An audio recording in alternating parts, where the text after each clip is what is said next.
Γεια σας αδελφοί, συγχαρητήριά σας στον επέτειο σας σήμερα 25 χρόνια. Να χαίρεστε εν Κυρίων όλους σας εκεί στην εκκλησία της Θάσου. Χαιρετίσματα στους αδελφούς από την Καβάλα. Ευχόμουν να μπορούσα να έρθω, αλλά όπως ήρθαν τα πράγματα δεν ήταν δυνατόν. Απλώς ήθελα όμως να πω μερικά λόγια σε εσάς και θα ήθελα να αρχίσω με το εξής, ότι ο Θεός μου έδωσε την κλήση προς την Ελλάδα το 1981 μέσω του δάσκαλου μου, του αδελφού Goodman, μέσα από προφητικό λόγο. Πίστεψα στον Κύριο και άρχισα το 1989 για πρώτη φορά. Πήγα στη Θεσσαλονίκη 2 μήνες πρώτα απ' όλα, Κύπρο, και επίστρεψα πίσω. Ο Θεός με έστειλε σε πολλά και διάφορα μέρη της Ελλάδος. Ρόδο, Κόρινθο, Κρήτη, Κέρκυρα, Αντιπάξος, Λίμνος, Καβάλα, Ξάνθη, Δράμα, Χρυσούπολη, Αλεξανδρούπολη, Θάσος, Λιμένας μαζί με εσάς το 2013 και το 2015 και ήρθα άλλο 3 φορές νομίζω. Και πολλά από τα χωριά στη Θάσο, τα περισσότερα χωριά στη Θάσο κατάφερα να επισκεπτώ και να κάνω ευαγγελισμό εκεί. Και τελευταίως πριν 7-8 μήνες πήγα και στην Αθήνα, μοναστεράκι.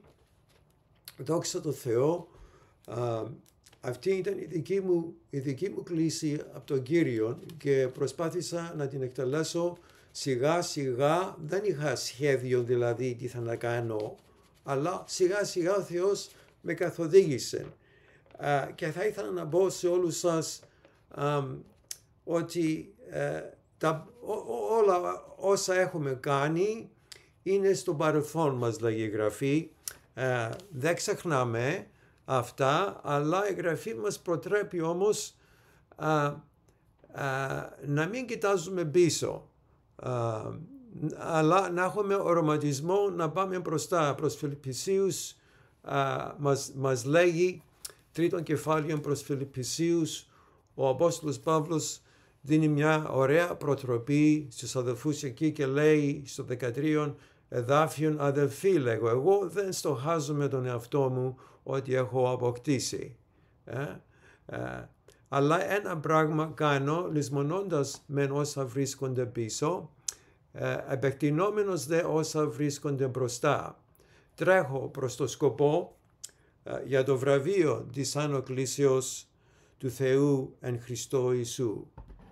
Έχουμε μια κλήση. Ποια είναι αυτή η κλήση? Η κλήση είναι να φτάσουμε όλοι μαζί στον ουρανό, να εκπληρωθεί το σχέδιο του Θεού, να σώσει όσον τους περισσότερους από τους δικούς μας, τους Ελλαδίτες, τους Έλληνες και όποια εθνικότητα. Ο Θεός δεν είναι προσωπολήπτης και έχουμε ένα βραβείο. Ο Θεός θέλει να μας δώσει έναν ωραίο βραβείο. Αυτό το βραβείο μου το έδωσε ο δάσκαλος μου, έγραψε το όνομα μου εκεί και λέγει «This one thing I do, I press towards the mark», όπως λέγεται και στα αγγλικά. Πρέπει να προχωράμε με ζήλο, να προχωράμε με αγάπη, με οραματισμό. Ο κόσμος σήμερα έχει μεγάλη ανάγκη να ακούσει το Ευαγγέλιο και όχι μόνο αυτό, αλλά πράγματι να δούνε ότι τους αγαπούμε.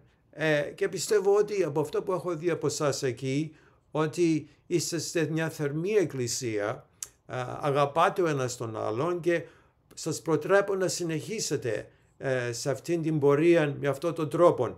Κάτι άλλο που μου δόθηκε το 1900, πώς να το κοιτάξω έτσι εκεί, αυτή λέγει είναι η γενιά των εξητούντων αυτών των ζητώντων το πρόσωπο του Θεού του Ιακώβ. Και ήταν στην κατασκήνωση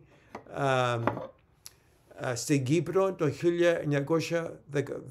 1989 με τον αδελφόν Αντωνάκη και Έλλη Χαραλάμπου με την νεολαία της Εκκλησίας του Θεού της Προφητείας. Είχα ευκαιρία να πάω εκεί και αυτό το εδάφιο είναι πάρα πολύ σημαντικό, γιατί δεν μπορούμε να προσφέρουμε τίποτα αν δεν έχουμε μια στενή και θερμή κοινωνία με τον Θεό. Από εκεί θα αναβλύζει η χάρη Του, η αγάπη Του, η δύναμη Του, η ισχύ Του, ώστε να μπορέσουμε να πανοπλιστούμε και να μας ικανώσει ο Θεός να εκπληρώσουμε την διακονία μας και την ιεραποστολή μας που έχουμε στο έργο αυτόν. Έχετε όλη την αγάπη μου, με όλη την καρδιά μου σας αποχαιρετώ και εύχομαι το Άγιο Πνεύμα σε αυτό το Σαββατοκυριακό της Πεντηκοστής να σας ευλογήσει και να υπάρχει μια επίσκεψη του Αγίου Πνεύματος ανάμεσά σας. Με αυτά τα λόγια, λοιπόν, αδελφοί, σας αποχαιρετώ και σας ευχαριστώ για το προνόμιο και την τιμή που μου ζητήσατε να στείλω αυτό το μήνυμα. Όλη την αγάπη μου, πολλά φιλιά.